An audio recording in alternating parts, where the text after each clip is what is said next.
I found out that to get a transplanted organ for children all across our country, you have to get them fully vaccinated to the CDC schedule, or they cannot even apply for transplant. You were trapped in the hospital for 107 days, is that what you said?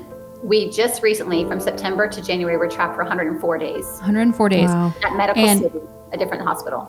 That different hospital than the one we're talking about. So medical abuse all around. Yes. Why wouldn't they let you leave? This is a total story that I've been afraid to share for 7 years.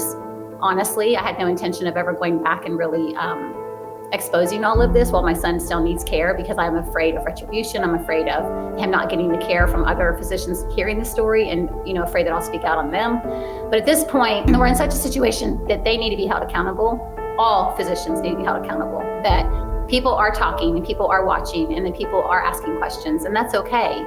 And we make mistakes, and that happens, but we don't need to stonewall people and shut people down and rule over people when they have real tragedies happening to their families. Welcome to Under the Sun podcast. I'm Irene. And I'm Ilea. We're so glad you're here. Grab a hot or iced coffee and join us as we talk about everything under the sun. Hello guys, and welcome to Under the Sun podcast. We have kind of a different interview today, something that we've never done before. We have Rachelle here, and she has quite the story going on. We're going to let her unpack it. So Rachelle, would you mind just telling us who you are and kind of like why we have you here today?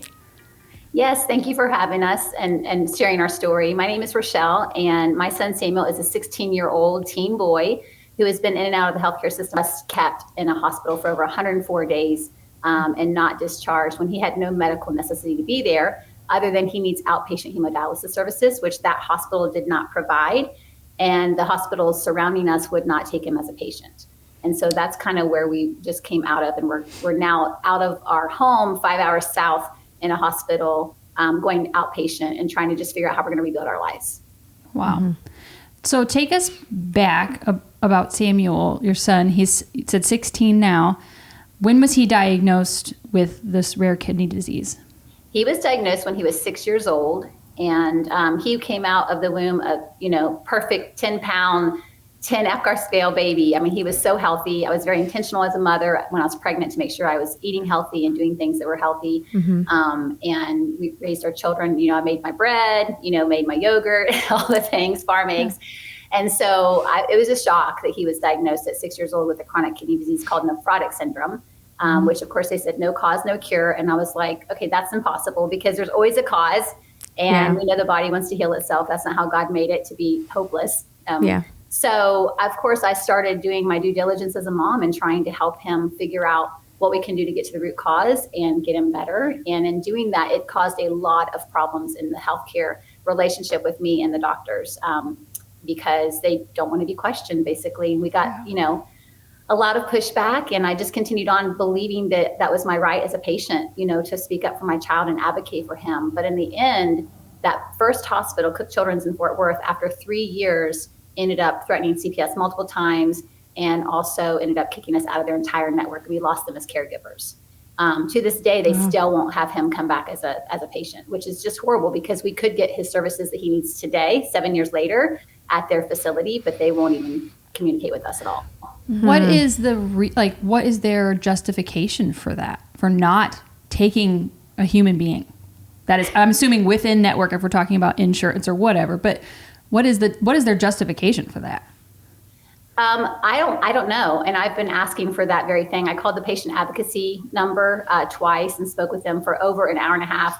The first call, I was met with very kindness, and, we'll do everything we can to help you. And we want to make sure that they hear your side of the story. It's a new legal team. It's a new patient advocacy team since 2017. And so they sent the email to legal. Legal came back and said, basically, nope, this patient's dismissed, end of story. And then the next time I talked to the patient advocate, she treated me very rudely and just like, I don't care. And the next thing you can do is call an attorney if you want. And the only way to talk to anyone is with an attorney. And so it's just been a closed door. So I don't know what they have in his file. I don't know why they've labeled him as dismissed. I do know what happened from my side of the story in 2017, which was not justified at all for them to do that. My hypothesis is they're afraid of a lawsuit and they just want to get rid of us. because they did an incorrect surgery in 2017. I was an informed parent. I did have an attorney back at that time calling them on my behalf. And I think as soon as that happened, it just probably freaked them out. And they just said, get rid of this patient. May I ask what procedure that was?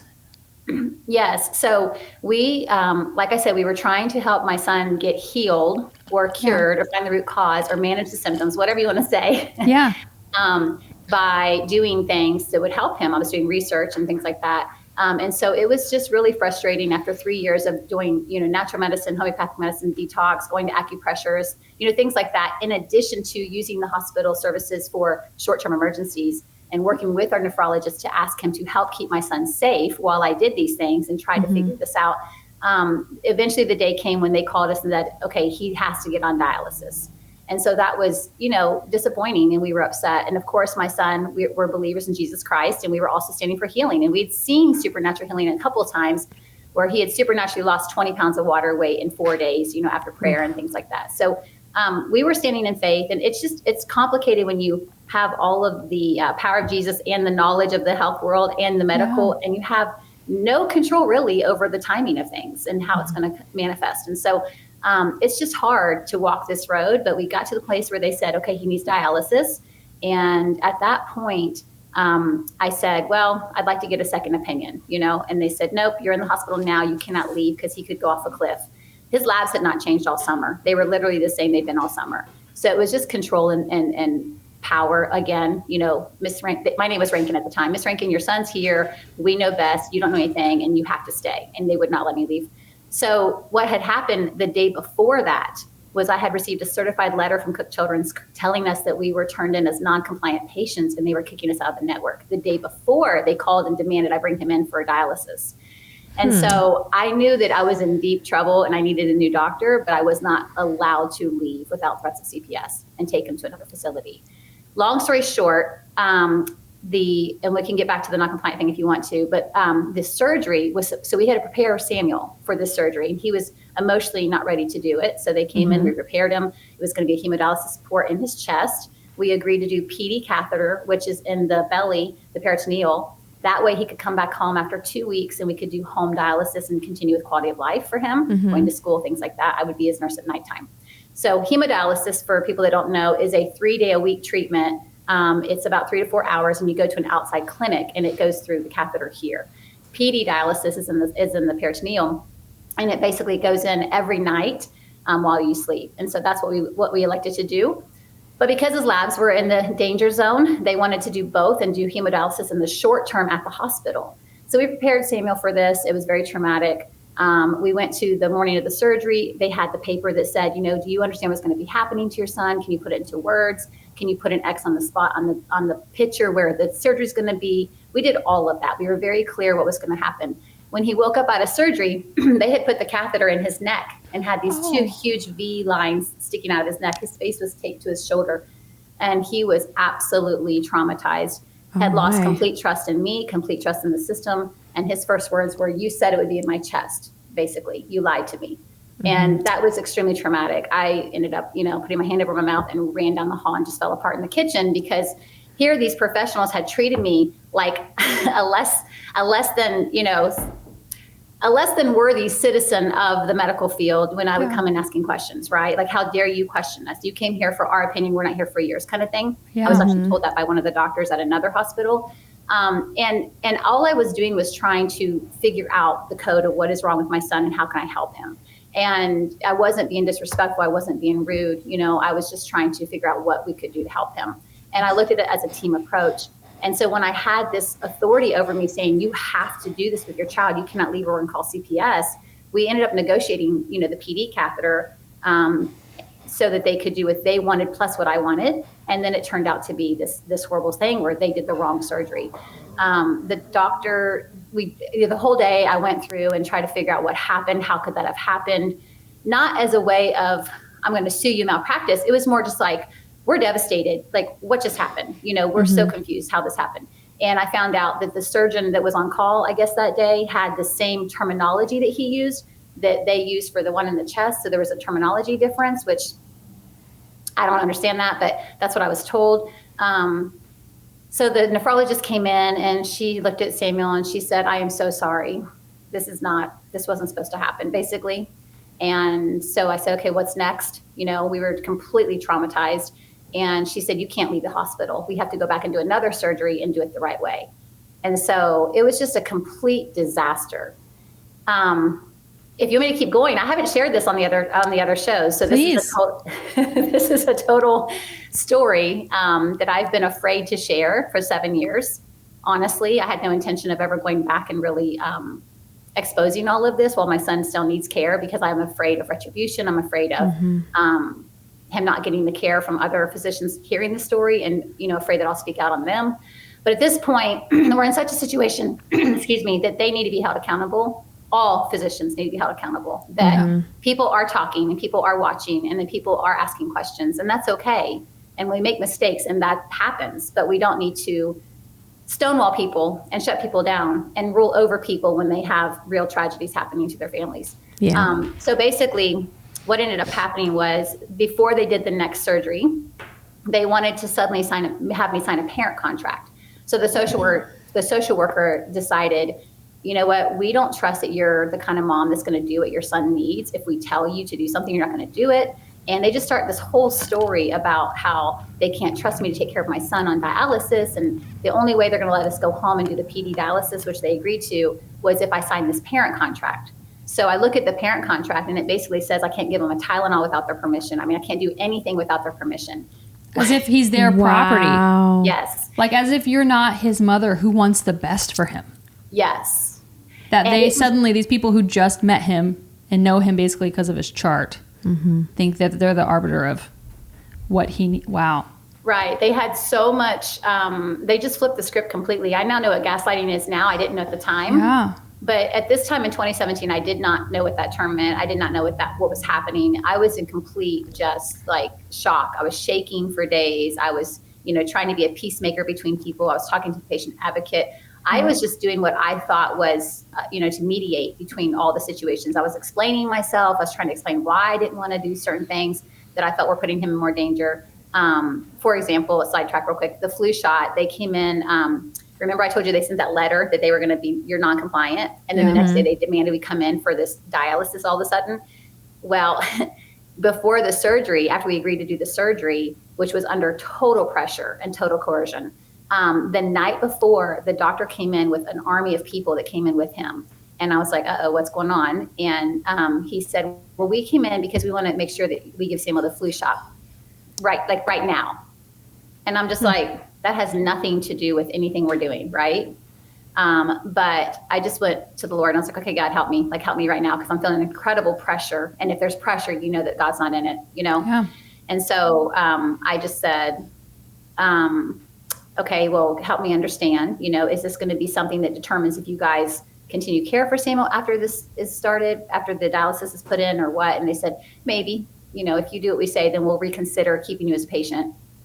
And I'm just thinking, this is insanity. I'm literally trapped in the hospital, being forced to do a surgery, can't get a second opinion, being threatened to call CPS if I don't do what they say.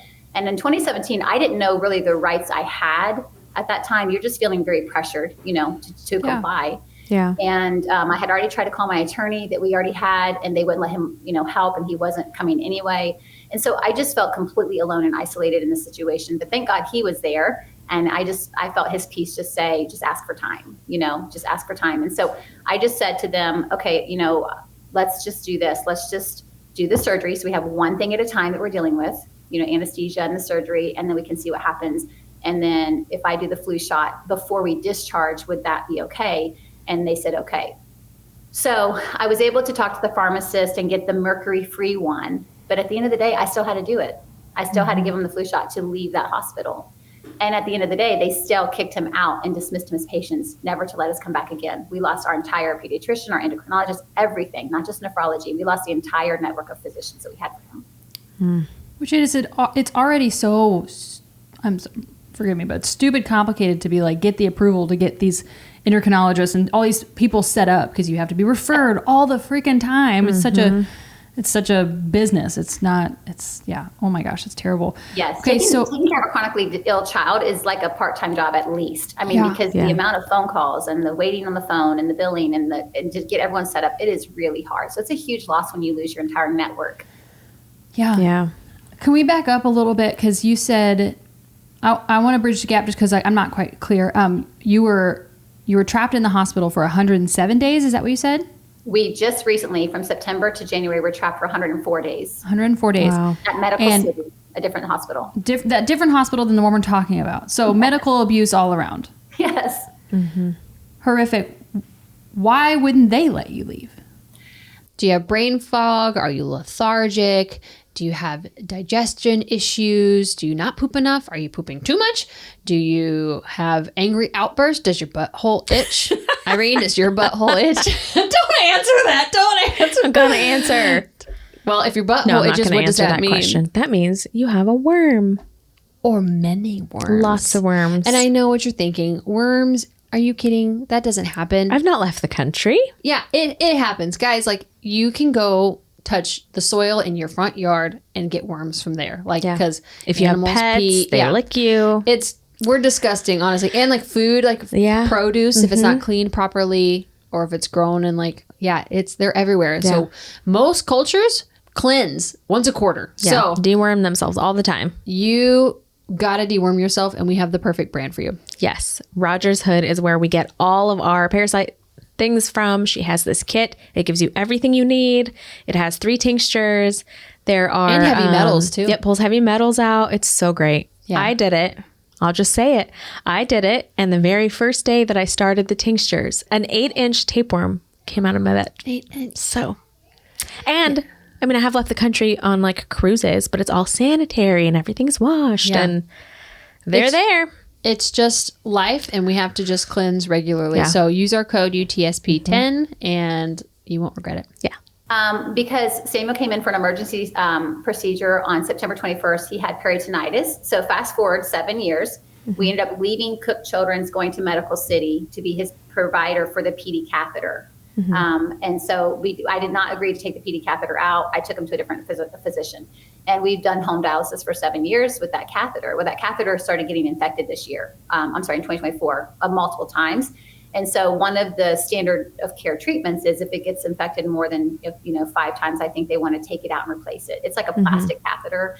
And so bacteria can just kind of grow on it and stay on it. Yeah. So it's a life-threatening situation. It can be a life-threatening situation. So on September 21st, he had another infection. And I rushed him to the ER because he looked like he was going to be septic. He was shaking, vomiting. I mean, it was really bad, in extreme pain. So I rushed him to his nephrologist at Medical City and went in there. And they, of course, admitted him. He had a very bad infection and got him on IV antibiotics, things like that. The infection did not adhere to the antibiotics like it should have. It kept fighting back. And so we had to remove the PD catheter surgery and replace this hemodialysis catheter port. Okay. So at that point, he should have been able to be discharged by October 1st at the latest. That's if he stayed the whole time for the antibiotic treatment. But when October 1st came, the doctor and the whole facility was very, very minimally helpful at trying to find a place for Samuel that would do that treatment outpatient. But that was the one you have to do 3 times a week. You have to go in, right? Yes. So my son basically laid in a hospital bed at 16 years old. He's already failure to thrive in other ways and has other issues because of all the medical stuff that's happened. But he just laid there, day in and day out without needing any other medical care other than outpatient dialysis on Monday, Wednesday, Friday from 7 to 11 in the morning. Yeah. And you can tell me that you don't want to answer this, but like, are they charging you then for you to stay like that whole time? Because like, if you don't need to stay there because there's just this like 3 treatments, right? Like they're charging you to stay there? Absolutely. Yeah, we've had to pay for everything. That there was a time at Cook Children's in 2015, 2016 where I was charged to stay $1,400 when I requested not to have him go in the hospital because he didn't need to. And I appealed that, and they called me back and said, we did your appeal. The doctor said it was necessary, so you owe the money. I mean, they absolutely charge. And I talked to our current doctor about this, begging for him to be released we had family events that are once in a lifetime happening. I mean, my oldest daughter's pregnant. We had her gender reveal. He had to miss that. My other daughter just graduated college. He had to miss that trip. He had to miss a lot of family things that were big deals for us. And I'm begging them. I'm calling Medicare. I'm calling the CNO of the hospital. I'm calling people to say, he doesn't need medical care. Like, can we please take him out for the weekend and bring him back on Monday? But they just absolutely won't do it. And they claimed it was a Medicare issue, that when you come in under one code, which was an emergency code, that he had medical necessity to be there, that you cannot leave the hospital and come back in under that same code. So that's what I was told. He no longer had medical necessity to be there. So they admitted he had no reason to be there. But it was a game, basically, like, well, it's a strategy, I should say. We can't discharge him because then we're not legally allowed to bring him back in for treatment on Monday. And my point was, but he does have a medical necessity for treatment on Monday. Yeah. But then the argument was, well, it's technically not coded as outpatient, it's inpatient. It was just a whole bunch of procedure codes that were preventing us from common sense approach to helping this young boy live his life. I mean, we lost his schooling, his social, art. I mean, everything just got blown up. My business, everything just got blown up by these regulations that make no sense for the actual person, you know, and what they need. And absolutely, Medicare has been billed for this. Our tax dollars have been paying for this. For their mismanagement. Wow. And tyranny. Forgive my dogs, they're barking at It's probably okay. the Amazon delivery or something. I'm so sorry you guys have been going through this. So then what happened in the middle of those 7 years? So was he doing okay? Like, you know, as good as he could be, or like, what were the middle 7 years like? That's a really good question. And it's making me emotional. I apologize. That's okay. You know, when you're with somebody and you're with somebody every day and you don't really see the changes in that person because you're with them every day, but it's only later that you back up and you can see it. Yeah. I didn't even realize it had been 7 years, to be honest, until all of this has come to a head. In my brain, it was like 4. Like this whole time, it was like 4. So that's something I'm dealing with right now. Emotionally, I apologize, but it's been really horrible. We left from Cook Children's believing that I was getting a nephrologist that was going to take care of my son. And for the first 4 years, I just pretty much had a lot of self-doubt that maybe I had caused the Cook Children's fiasco. Maybe I had asked too many questions. Maybe I was too demanding. Maybe I was too, micromanaging. I have obviously a very strong personality. I'm a go-getter. I get things done. I research things. I care about my family deeply. I don't trust hardly anybody, until they earn my trust. And so I have been criticized by people about that. And so it was easy to just kind of realize, well, maybe this is my fault. Maybe I did my son more harm than good. So I backed down. I took him to a new nephrologist and I just said, okay, the Carrie Underwood song, Jesus Take the Wheel, which I don't really believe in that kind of a theology, but I just thought, maybe I'm the problem. And so I just backed up and just said, let me just let God do this. And I made a commitment that I would never push anything again or hold anything back from him. I would just kind of let the medical people do what they do and let them be the experts. And that was the worst decision I could have made. And so for 4 years I did that. And then in 2019, Samuel, the nephrologist said, let's go ahead and get him for transplant, which was 2 years later than the doctor at Cook Children's said he should have had a transplant. And so, but I just trusted. I tried to ask him just kind of be quiet. And so we applied for transplant and all this to say, seeing mandate came up. So I found out that to get a transplanted organ for children, and this may not be true for adults, I'm finding out, but for children all across our country, you have to get them fully vaccinated to the CDC schedule or they cannot even apply for transplant. And so that was a whole nother gut punch. Yeah. I mean, one of the reasons I thought he had nephrotic syndrome was from the Hep A he got at 6 years old. If it's okay to talk about it for a minute. Please. Yeah, please. This is all hypothesis. I can't prove any of this. This is just one mother who's watched her son and who's done my research. So I didn't really know anything about danger at all. I knew about other things like GMOs and cancer cures being hidden and things like that since 2007. But I didn't know about danger until 2009 when my now ex-husband, broke his neck and threw our entire family into a total craziness. And so I was at a grocery store one time and I picked up Judy McCarthy's book about her son. And I was like, oh, wow. Now, Samuel was 15 months at this time. And one of the last things I did when my now ex-husband broke his neck was my kids went to the pediatrician before we moved cities to make sure they got their update, thinking I was a good parent, thinking I was doing the right thing.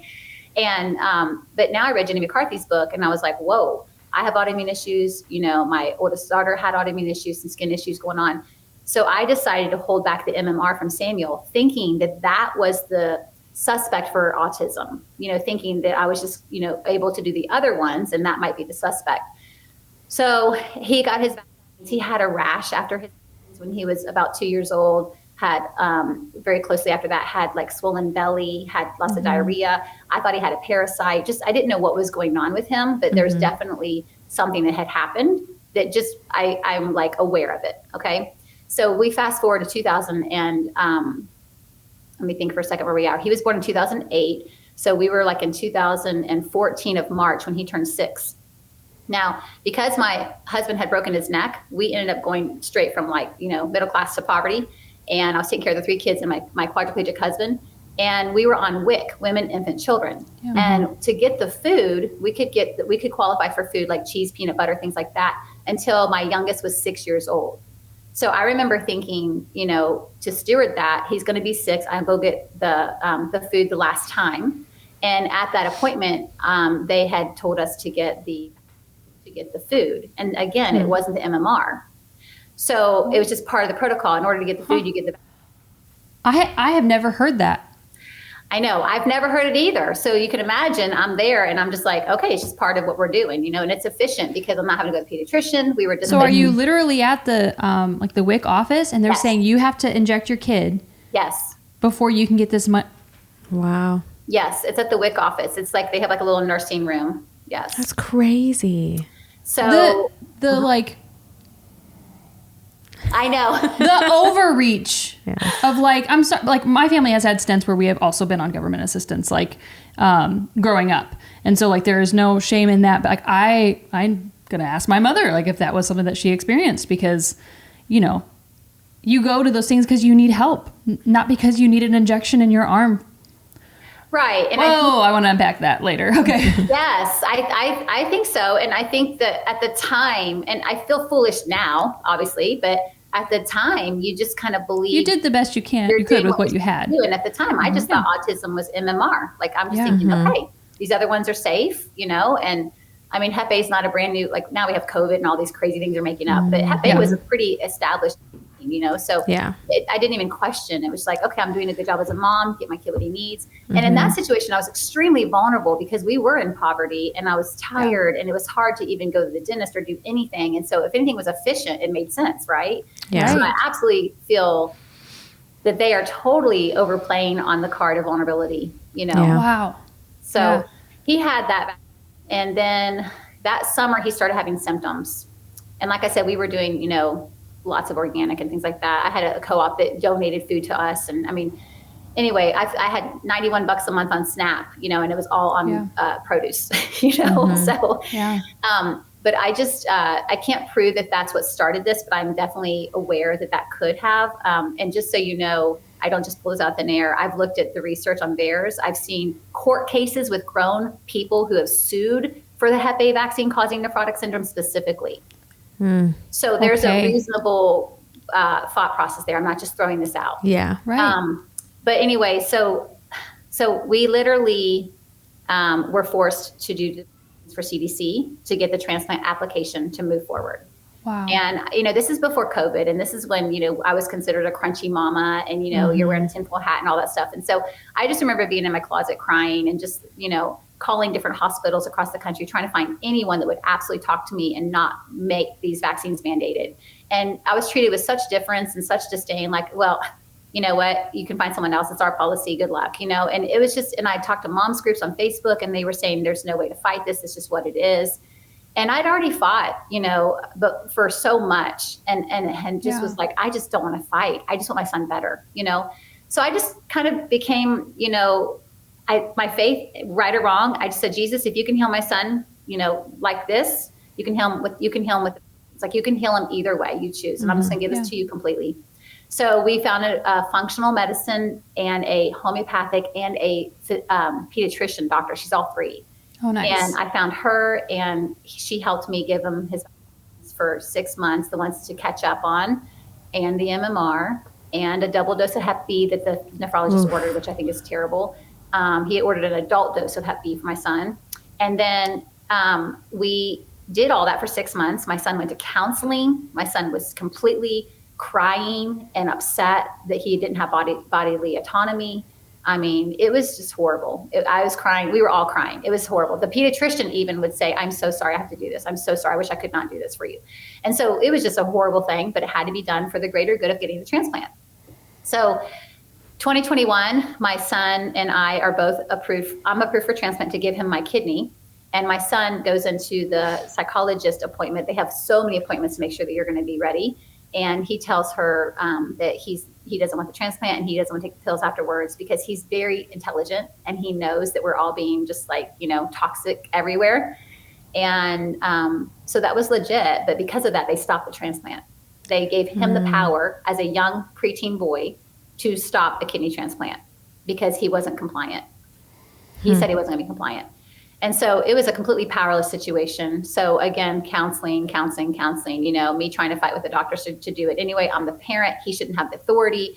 He doesn't want to take a shower. He doesn't want to do his homework. He doesn't want to, get his wisdom teeth out, but I got it done. I'm doing all these things to prove to them that we need to do this. It's just going to get worse. But they wouldn't do it. So finally in 2023, they suddenly got really, really rushed and started pushing him through transplant again. And I'm just like, what is happening? They approved him for transplant without even making sure that I was ready the second time for me to be his donor. So I quickly am trying to catch up and get all my appointments done. I was keeping my teeth done, my PAPs done, my mammos done, trying to make sure that I have a clean bill of health to be ready for my son. And in March of 2023, I had his appointment the previous day to clear him. And then he was totally on board. And then my appointment was the next day. Excuse me. And on that day, it was his birthday. And long story short, there's a lot of, stories I have, but cut me off if you want to, but story short, I was very emotional. Like we're now in March of 2023. It'd been 4 years since we applied for transplant, 4 years of sitting under a nephrologist who's completely neglectful, who forgets who he's talking to when we go to appointments every month, who says he'll do something, doesn't do it. I mean, I had notes from years of just him not really helping. Me waiting for Cook Children's was out, but Children's is in Dallas. And my son was on the wait list from 2017 till now. He's still on the wait list to get in that hospital and they still won't take him. And so I've been trying to take him to Children's Hospital Dallas to get away from this nephrologist that's neglectful. And they will see him on emergency basis and inpatient basis when there's an emergency, but they won't take him as a nephrology patient. They keep citing that's because of staffing or whatever. All this to say, I was stuck in this hospital with this doctor that I can't get away from. So finally, I'm just like, okay, we're coming. It's emotional time. The day before, my son had gotten expelled from a private school that he was at, which I want to go on that tangent for a second, because one of the side effects of getting is in 5th grade when they forced all those vaccines on him. Again, I cannot prove this, but I know my son was not acting like this before. He became extremely rigid in his thinking. He started picking his lip. He started popping his shoulder constantly. He had lots of tics. He had very, very, very, when I say rigid in his thinking, it was like unreasonable. I mean, trying to jump out of cars that are moving to go get what he wants, it was just completely different. It was a completely different child. Mm-hmm. And I didn't have the belief that autism symptoms could come after babies or toddlers. I guess I haven't heard anyone say a story of their child becoming autistic later in life. Yeah. And so in my brain, that just wasn't a factor. I'm thinking I protected him from the MMR. He just got it. He's in 5th grade. But this is just him, behaving badly because of the medical trauma, because that my husband and I got divorced, maybe because of, you know what I mean? Like I started to rationalize that he's just misbehaving because he's a boy and I raised girls and they weren't like this and I'm a single mom. And I just, was doing all of that. Well, in one of the counseling sessions with one of our counselors, he said, Samuel is showing signs of Asperger's. And I'm like, no, not my son. Like he's so smart. He's so intelligent. He can have it. There's no way. And so all this to say, I had finally gotten him tested in 2022 because the doctor was refusing to do the transplant. And I had the thought, you know what, maybe if he has Asperger's symptoms, then maybe the medical people will give me the right as a mom to make this decision for him to have a transplant. But I didn't believe he had it. I just was like trying to play their game. Yeah. And he wasn't able to make his own decisions. Like, so that, Yeah, I only did it out of a way to play their game because they were refusing to give me authority as a parent. Yeah. And I was shocked. The moment the psychiatrist met him, she said immediately, there's no question in my mind he has autism. Do you know who Procter & Gamble is? I wish I didn't. They're the owners of Pampers and Loves. They help fund the murder and mutilation of children. Did you know that? Which is bizarre for someone who claims to care about your child's rear end. Not to mention that, but also their stuff is filled with harsh chemicals, endocrine disruptors, carcinogens, like in the diaper on your kids' most sensitive parts. It tells you exactly who they are and that they actually don't care about your kid. They care about getting your money for their product. I have made the switch and I have not looked back once. Good. It's with EVERYLIFE. They are a non-toxic diaper company, but they auto ship to your door and we have a code with them now because I use their product. Yeah. Like we always do, guys. We use the product first. Yes. And then we're like, we reach out. We're like, guys, we want to talk about you on the podcast because we think our listeners would actually really benefit from this information. Yes. So, or this product. So, anywho, but yeah, we have a code with them. Woohoo! Code UTSP10. Yeah, and you get 10% off your purchase, which I don't think you'll regret at all. It's non-toxic, super soft, really like, it feels like a nice quality. And it doesn't feel like plastic, if that makes sense. And they don't support murder. They don't support murder. Okay, UTSP10, bye. And I was just like, what? Because he's highly intelligent. He's highly functional. But I didn't know enough about autism to know that you could have these different levels, right? I imagine the kind like Rain Man or, the kind of autism where it's very clear and very obvious, but not these subtle behavior issues and the sensory, the not eating and the picking and all the tics and all that stuff. And so it was devastating news to find out that we now have more to deal with. Yeah.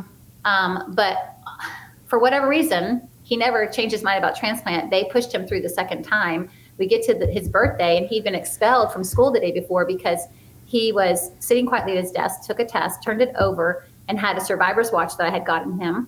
And he's very good in science and math, and so he didn't feel like he was doing anything wrong. But it has a flint and steel in the bracket. Oh no! But he was just kind of making little charcoal pictures on his paper. Yeah.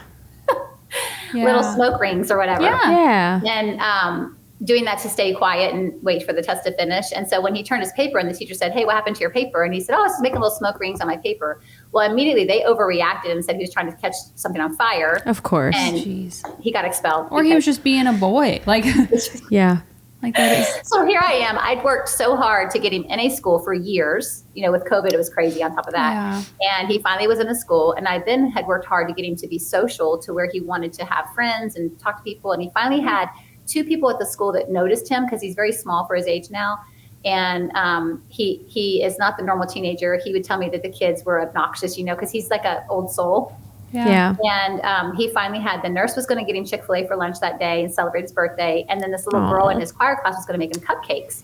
And I was so touched that finally I was seeing light at the end of the tunnel, that he was getting, some relationships other than with mom, and I was excited. And here he was expelled on his birthday. He was home by himself. And then I had a 4-hour appointment for the transplant that day. And I wasn't with him. So of course I was emotional. So I'm sitting here and this whole thing is like coming together and I'm realizing he's home. And I go into the room and I kid you not, the lady starts to tell me all of the things that could go wrong with the transplant. Like she's just like, she's my advocate apparently. They have a donor advocate and then they have the person receiving, the patient advocate. Yeah. And apparently I found out that day that the donor advocate wants to make sure that they're on your side. But that doesn't mean that they're going to listen to what you think. That means that they're looking out for you. They're totally overreaching what they think you should do. So she's telling me all these things that could go wrong. I'm like, okay, got it. We're good. I don't care. I'm doing it. Right. I'm doing it. I'm ready. We're ready. We're past ready. Then she starts to paint a picture, and I have this all recorded, by the way. She starts to paint a picture of the moment when I say goodbye to Samuel and he goes under the table and then I'm going to be whisked away and done this. And she's like describing the whole scene. And I'm just like, I start crying in the office because I had not thought about that. I had not gone to that level of imagination. And anyway, all this to say, so we go through this whole thing and I'm crying. So it's okay to cry, but it's emotional. And she's like making it comfortable to cry. Then the other lady comes in and she does the same thing and she's making me cry, not making me cry. She was the environment was you're safe to feel your emotions. We want to make sure you get all your questions answered. We want to make sure that, so I was vulnerable. I shared things to make sure that I had the support that I was going to need afterwards, and they called the next day and said that they decided that I probably am not ready psychologically as a single mom to do this, and that they were going to stall it again. And they wanted me to go to psychological, counseling and evaluation. And it was just like, it was completely not their place. My son was finally ready after years saying, let's just get it done. Let's go. I'm ready to go. And then they stalled it. So about a week later, he said to me, hey, when's the transplant going to be? Because he was finally ready. And he was like, let's just get it done. I'm finally ready. Let's get it done. Can you imagine the anxiety he was feeling, Yeah. And I said, well, they've stalled it because there's more testing they want me to go through. And we thought we were ready like on March 31st. And he just looked at me and he said, just put me back on the deceased donor list. Let's just get it done. Whatever's first, let's just get it done. And I said, okay. So I put him back on the deceased donor list, intending to have him be listed and have me continue on, and just trusted God with whatever happened, would happen. And we got the call on April the 13th, I believe, that he had a deceased donor. And so what year is this? 2023. Okay. So he was able to get a kidney that worked for 48 hours, and then it failed because of all kinds of clotting, all kinds of issues that happened. And there's a whole nother story that if you want to unpack that, but basically it was a graft failure, and it's completely, at this point, destroyed his faith in all of this medical stuff, being forced to get the vaccines, being forced to delay the kidney transplant when he was ready for me to give it to him. And then getting a donor that we now can't find out if that donor had the, which we think is a worthy question to ask to decide what to do next. Yeah. Wow. What did the hospital and doctors say? Is that pretty common that a kidney fails like that? It's very common, apparently, to have blood clotting. Like you can have a kidney to have a clot. What I've been told over and over by our nephrologist, by the surgeon, and by another nephrologist, like I have a second opinion, is you don't see an artery and a vein clot. In kidney disease, you see one or the other, but not both.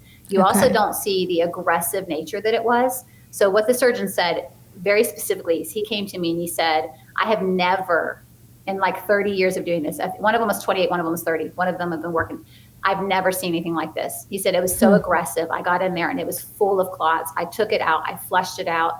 A third of it was gray at the time, or purple, I think, which means it was trying to die. But he said, we're going to put it back in, try again, put him on heparin to be a blood thinner. And so at this point, Samuel was on heparin and he was bleeding out. He wasn't clotting in his body to heal the wound. But the kidney clotted another time, and it was so aggressive it started to break down his leg vein and ruptured his leg vein. Oh my gosh! Yeah, and to this day he has a deformed leg, like it's bigger in size than the other leg. Wow. And I'm sure that's why you're like advocating really heavily for whatever the next kidney is, or your kidney, it be a non-vaccinated kidney, right? 100%, because we can't prove anything, but that doesn't mean we don't want to ask good, intelligent questions. Right. And I think it also, when you don't know what to do, I try to figure out what you should not do. And that sometimes opens the doors the other way. If I don't know what to do, I'm like, okay, well, let me figure out what I'm not doing, and then let's see what's left. And so because it is highly suspicious, I've done so much research on the before my son even had the transplant. And I've seen videos since then from coroners that say that these deceased organs are full of thrombosis everywhere. Yeah. So it's a very good possibility that it's a worthy question to ask. And it's also a very worthy question to say, let's just eliminate that as a factor. And let's go trust with this child that we're going to do what we can to eliminate what's the unknown and stick with what we absolutely know can work. Yeah. Wow. Okay. So he had the transplant and basically almost died because it got clotted. And in 2023, what has happened since 2023 to now? So he and I just kind of went numb for about the rest of 2023. We just survived, truly. I mean, if you look at my YouTube channel, Rachelle Suzanne, I have a podcast I did right after the failure. Within 2 weeks, I was doing pretty well emotionally. I was like, okay, it's what it is. We're going to pick up our pieces. I was calling behind the scenes to figure out if it was in recording the calls, but I hit such a wall, and I was so frustrated that I couldn't get that piece And then after that, he and I just survived. We just kind of like just went numb, kind of survived. I started working on my business. I just tried to get him back to school, tried to get him, just day and night, just what are the basics, and just kind of do that. And so I got him back in school. He did really well for that year. We just survived, really. Yeah. And then 2024, I really invested in my business to try to build the app I'm building for women coming out of abusive relationships. And my thinking was just to give us time to heal, just give him time to just want to live and just want to, I mean, you can't make somebody want to live. And my son was really dealing with just the realities of, I can't trust. He really hasn't been able to find his trust in God anymore. Yeah. And he hasn't been able to find the trust in the medical field. And he's now turning where he doesn't trust me and what I say. Because he'll say, you said this, and I'm always really careful how I say things to him, but he sometimes wants to hear it the way he hears it. Like, for example, he has a G tube, and he kept telling me that he didn't want the G tube, and that's a feeding tube in his stomach so that he can grow. And I feel like that's the biggest priority right now, because they're refusing to do another transplant. They were telling me until he was 90 pounds. So he was 73 at the time. And he's been 73 for 2 years. And so I finally said, okay, we got to get this G tube. His doctor recommended it. I agreed, but Samuel wasn't on board. And to me, that was the one most important thing to do to get any transplant to happen, when you've got 3 physicians telling me they're not going to transplant if he's not 90 pounds. So, but to do the G tube, he was really mentally like, I'm not on board. I don't want any other surgeries. I don't want anything else in my body, just kind of let things happen as they do. So I did it anyway. And I remember the night before the surgery, because I prepared him, he realized he wasn't going to have control, and he realized he was going to have to do it anyway. And he said, okay, well, I'll just do it for 3 weeks then. I'll just do it for 3 weeks. And so I thought, okay.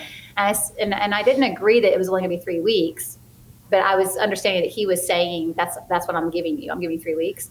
But the way he interpreted it after it was over was, you said it was only going to be for 3 weeks, Yeah. Oh, And so it's heartbreaking, because I'm really having to navigate advocating for him and his mental health and his rights as a patient. But also now that he's got this Asperger's situation where it really impacts him. I mean, it really, when he gets stuck on something, he gets stuck. It's like a record player that gets stuck in the ridge, Yeah.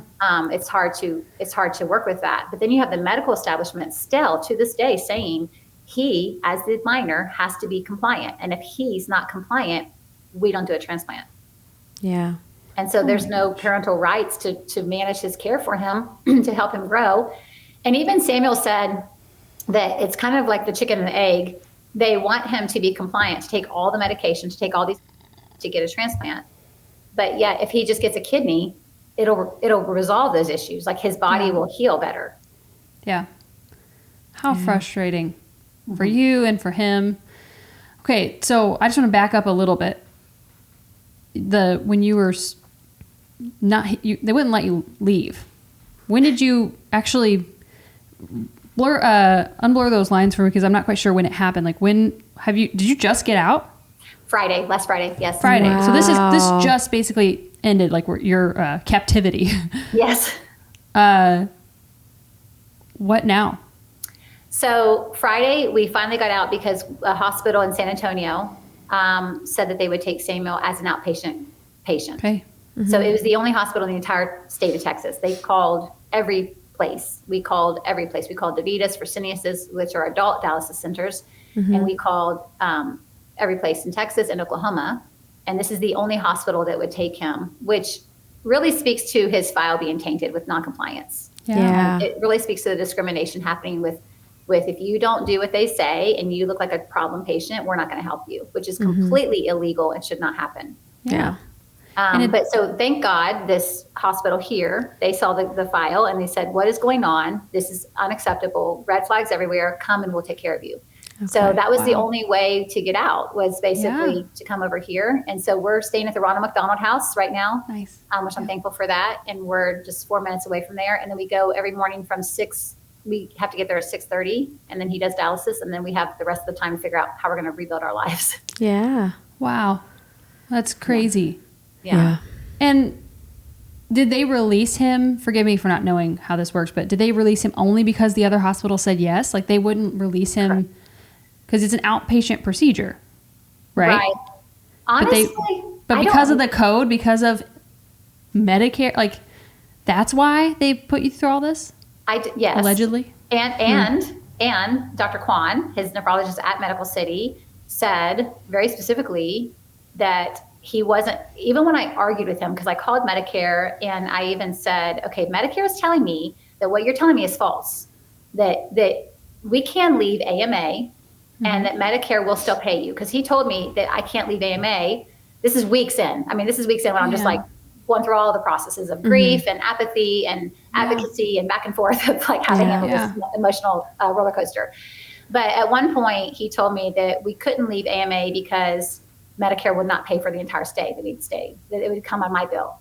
I found out Medicare said, and that I called twice and they said that is not true. And they read directly from their script, which you can't get online. I asked them if they could give me that script in writing to show the hospital administration. And they said, no, we can't give it to you in writing. It's, I'm like, so I just recorded the call, Yeah. I'm like, this is ridiculous that we can't even know basic stuff like this. But so then the other thing he did say that I thought was interesting in hindsight was when I told him that Medicare said that it's really up to the physician. The physician is allowed to discharge you and he is allowed to bring you back in.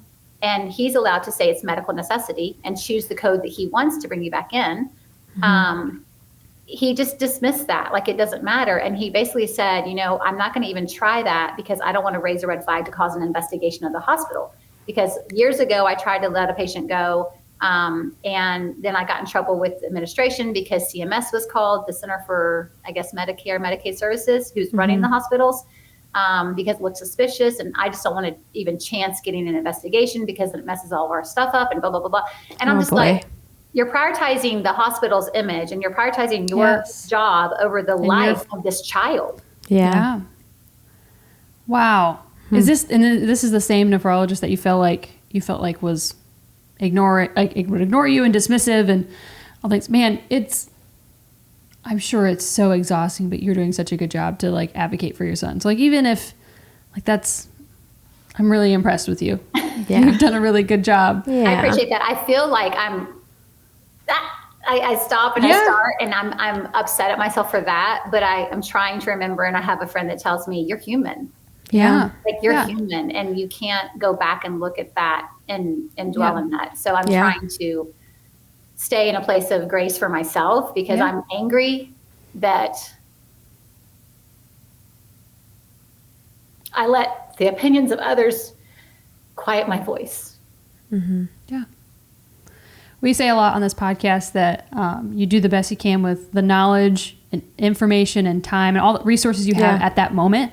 Right. And if it's you can't like look back and be like, oh no, I should have done this. Cause it's like, you just did the best you could and you're doing a great job and you're advocating for him so well and your other kids. And I'm sure like I'm just making basic dentist appointments are challenging or just. I always say that I'm like, come on. And the thing is, if I could give advice to anyone else that finds himself into medical tyranny or whatever, I guess I wish I had the courage when my middle daughter left for college in 2022.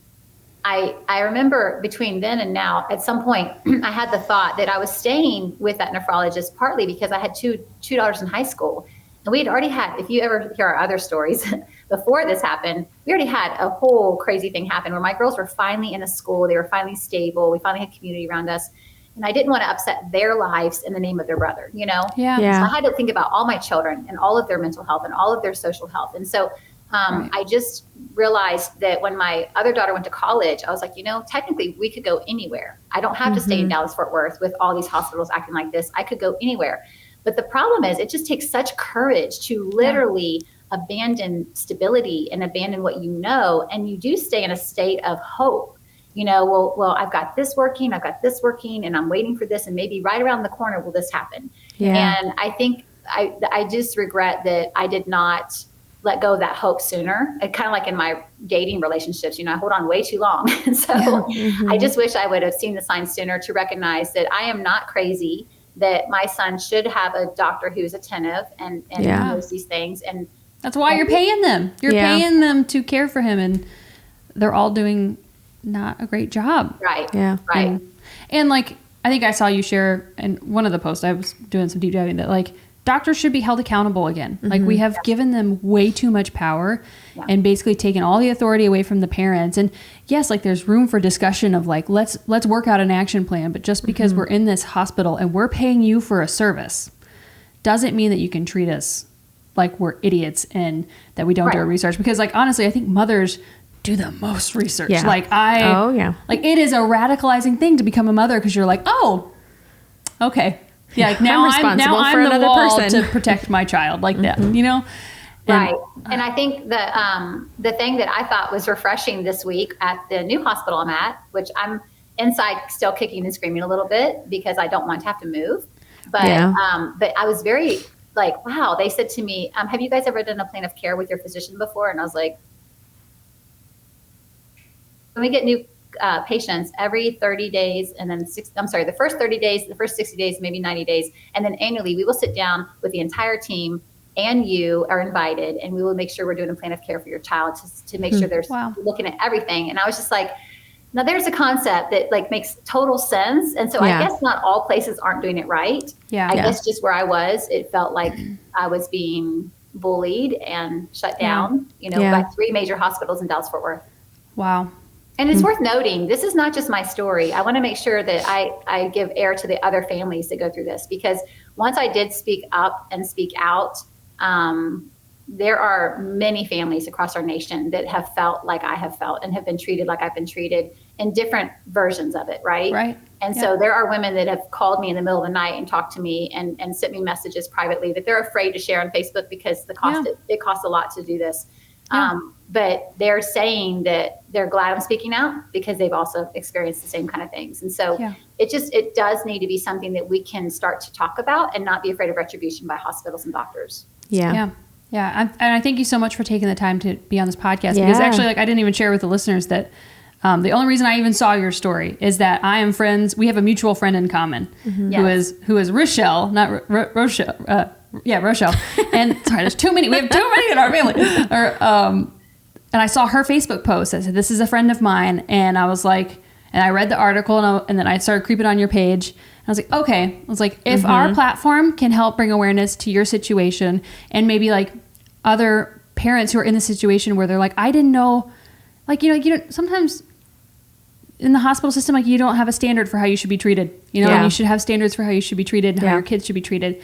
And so, we will even post just to not feel alone. Like, I'm sure it's so hard as a mom. You're fighting everybody. You're fighting the system. You're fighting this. You're fighting your own brain. And he is a teenage boy. Teenager, and he's like, a teenager. But just for other moms to hear, like, hey, you're going to get through this because you're not the only one. And it's, there's people out there who can be sounding boards. Yeah. So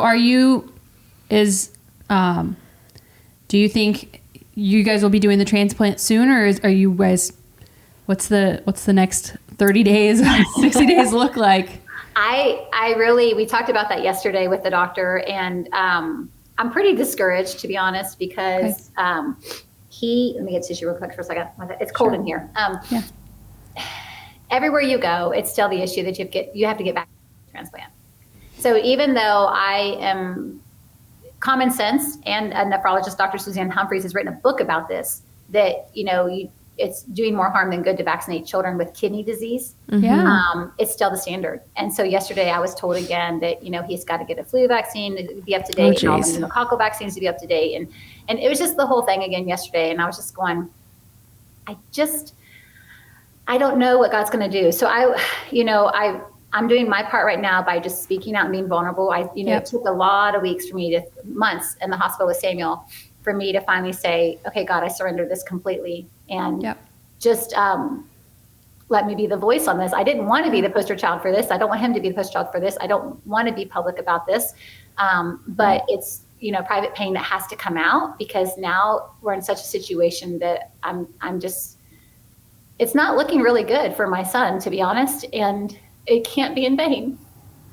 So I always say, people say it's going to be okay, whatever happens, but I don't believe that. And My job is to protect him right now, and I want him with us. I want him here for my grandchildren, to be an uncle. I want him here. And he is, not just my son, but he is a blessing to people around him, and he's incredibly intelligent, and he's worth fighting for. And so right now where I'm at is just taking this week and next week. I'm here, and that's all I have, and just see what God does.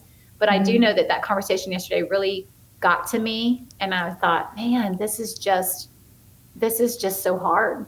Yeah. Because I don't want to burn another bridge at another place that's doing such good care for him, but it's the same issue, a different kind. But I'm going to have to force, against my beliefs, against my values, against what I think is protecting my son, to agree to something in the name of a transplant that can do him harm. And I just think that's wrong. So I'm not sure what God's going to do with that. But right now I am talking to someone who reached out to me that's going to try to look into, why are the hospitals doing this? Is it a law? Is it a policy? Is it because they're getting funded? And maybe that will take off before we have to make that decision, and maybe he won't have to have the vaccine.